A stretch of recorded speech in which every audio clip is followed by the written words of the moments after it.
Namaskara. Welcome to Karnataka LMS. It is a program initiated by Department of Collegiate Education. I am Satish Kumar G, working in Government First Grade College, Tumkur, in Department of Commerce and Management as Assistant Professor. Today, we are going to discuss regarding Total Quality Management under session number 52. The concept of quality control is quite old.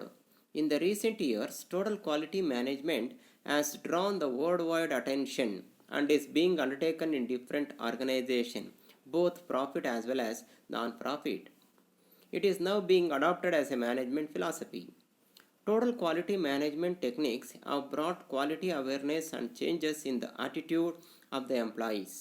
Various efforts towards understanding, adopting, and promoting TQM are due to the rapid changes taken place in the global economy, changing market conditions, customers' expectation, and mounting competitive pressure. So ಏನು ಮೊದಲು ನಾವು ತಿಳ್ಕೊಳ್ತಾ ಇದ್ದಿದ್ದು ಕೇವಲ ಗುಣಮಟ್ಟ ನಿಯಂತ್ರಣ ಅನ್ನೋ ಒಂದು ಪರಿಭಾವನೆಯನ್ನು ತಗೊಂಡಿದ್ವಿ. ಈಗ ಅದು ಹಳೆದಾಗೋಯ್ತು.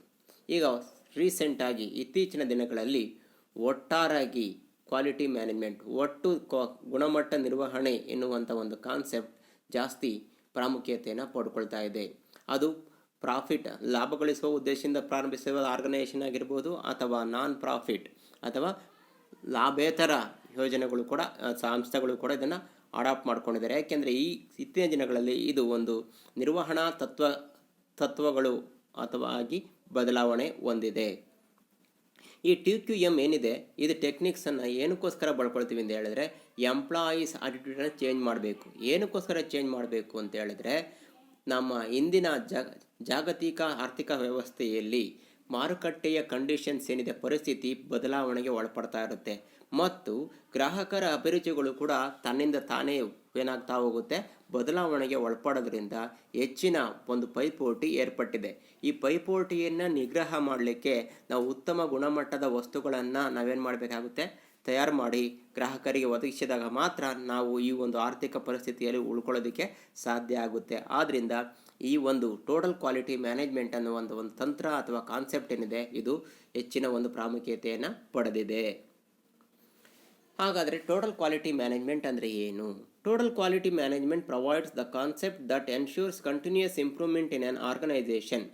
The philosophy of TQM stresses on a systematic, integrated and consistent approach involving everyone and everything in an organization.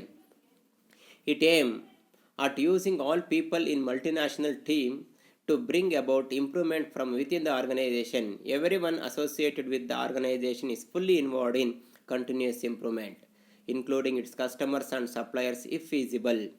ಇಲ್ಲಿ ಒಟ್ಟಾರೆ total quality management, that concept ensures continuous improvement of an organization in the aspect of quality of goods and services produced by them. For this purpose, the organization has to integrate such an approach. It should involve everyone and everything in a form. It aims using all people in the organization in order to improve the quality within the organization.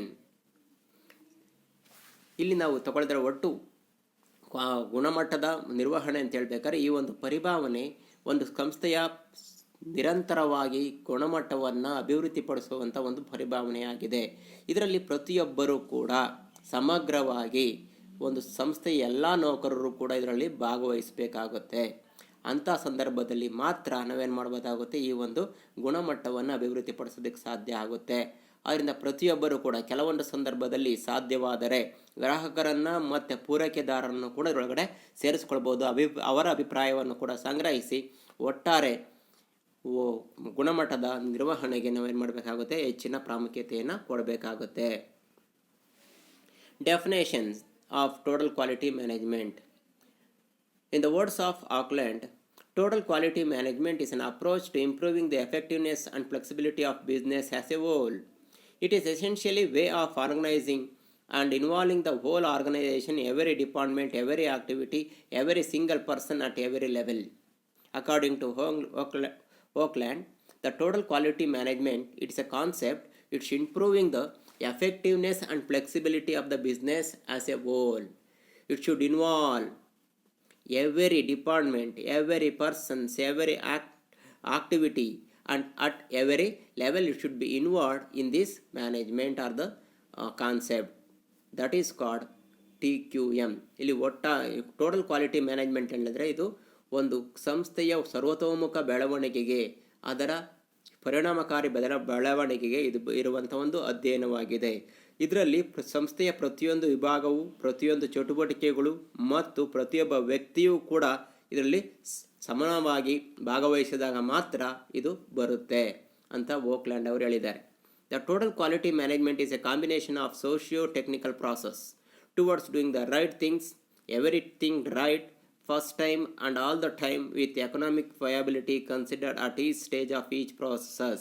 It is given by Zaire and Samitiaras. ಇಲ್ಲಿ ತಗೊಳ್ತಾರೆ ಝೇರ್ ಅವರ ಪ್ರಕಾರ total quality management ಅಂತ ಹೇಳಿದ್ರೆ ಇದು ಒಂದು ಸಾಮಾಜಿಕ ಮತ್ತು ತಂತ್ರಜ್ಞಾನದ ಒಂದು ಸಂಯೋಜನೆಗೊಂಡಂಥ ಒಂದು ಪ್ರಕ್ರಿಯೆಯಾಗಿದೆ. ಇದರಲ್ಲಿ ಪ್ರತಿಯೊಂದು ವಸ್ತುವನ್ನು ಕೂಡ ಸರಿಯಾದ ರೀತಿಯಲ್ಲಿ, ಅದು ಎಕ್ಸ್ಟರ್ನಲ್ ಆಗಿರ್ಬೋದು ಅಥವಾ ಆಂತರಿಕವಾಗಿರ್ಬೋದು ಅಥವಾ ಬಾಹ್ಯವಾಗಿರ್ಬೋದು, ಅದನ್ನು ಸರಿಯಾದ ರೀತಿಯಲ್ಲಿ ಉತ್ಪಾದಿಸುವುದು ಮತ್ತು ಪ್ರತಿಯೊಂದು ಪ್ರಕ್ರಿಯೆಯಲ್ಲಿಯೂ ಕೂಡ, ಪ್ರತಿಯೊಂದು ಹಂತದಲ್ಲಿಯೂ ಕೂಡ ನಮ್ಮ ಕಾಲ ಮತ್ತು ಆರ್ಥಿಕ ವಯಬಿಲಿಟಿಯನ್ನು ನೋಡಿಕೊಂಡು ಏನು ಮಾಡಬೇಕಾಗುತ್ತೆ, ಇದನ್ನು ಪ್ರೊಡ್ಯೂಸ್ ಮಾಡಬೇಕಾಗುತ್ತೆ. ಇದನ್ನು ನಾವು TQM ಅಂತ ಕರಿತೀವಿ ಅಂತ ಹೇಳಿದ್ದಾರೆ. In the words of Foster and Whittle, TQM is a systematic analysis, but the focus is turning from a process driven by external controls through procedure, compliance, and enhancement to a process of habitual improvement where control is embedded within and is driven by the culture of the organization. ಇಲ್ಲಿ faster and Vithal ಅವರು ಹೇಳಿದ್ದಾರೆ, ಇದು ಹೆಚ್ಚಿನವಾಗಿ ನಾವು ಆ ಬಾಹ್ಯ ನಿಯಂತ್ರಕಗಳು ಏನಿದೆ ಅವುಗಳಿಗೆ ಹೆಚ್ಚಿನ ಒಂದು ಆದ್ಯತೆಯನ್ನು ನೀಡ್ತೀವಿ. ಅದರ ಮೂಲಕ ನಮ್ಮ ಸಂಸ್ಥೆಯ ಸರ್ವತೋಮುಖ ಗುಣಮಟ್ಟದ ಬೆಳವಣಿಗೆಗೆ ನಮಗೆ ಸಾಧ್ಯ ಆಗುತ್ತೆ ಅಂತ ಕೂಡ ಹೇಳಿದ್ದಾರೆ. In the words of Atkinson, TQM is a strategic approach to produce the best product and service possible through constant innovation. According to him, through the continuous innovations we can produce the good quality of product and service. ಇಲ್ಲಿ TQM ಅಂತ ಹೇಳಿದ್ರೆ ಒಂದು ತಂತ್ರ, ನಿರಂತರವಾಗಿ ಅನ್ವೇಷಣೆಗೆ ಒಳಪಟ್ಟಾಗ ಮಾತ್ರ ಉತ್ತಮ ಗುಣಮಟ್ಟದ ಮತ್ತು ಸೇವೆಗಳನ್ನು ಉತ್ಪಾದಿಸೋದಕ್ಕೆ ಸಾಧ್ಯ ಅಂತ ಯಾರು ಹೇಳಿದ್ದಾರೆ, ಆಕಿನ್ಸನ್ ಅವರು ಹೇಳಿದ್ದಾರೆ. TQM is a management system, not a series of programs. It is a system that puts customer satisfaction before profit. It is a system that comprises a set of integrated philosophies, tools and processes used to accomplish business objectives by creating a delighted customers and happy employees. It is given by Price and Chell. Similarly, Dr. Frank Divan of All India Management Association New Delhi defined as an all-encompassing dynamic process in an organization to promote never-ending involvement in the effectiveness and efficiency of all elements of a business. Total quality management can be divided into 4 categories. One is plan, second one is do, check, act. It is also called PDCA cycle.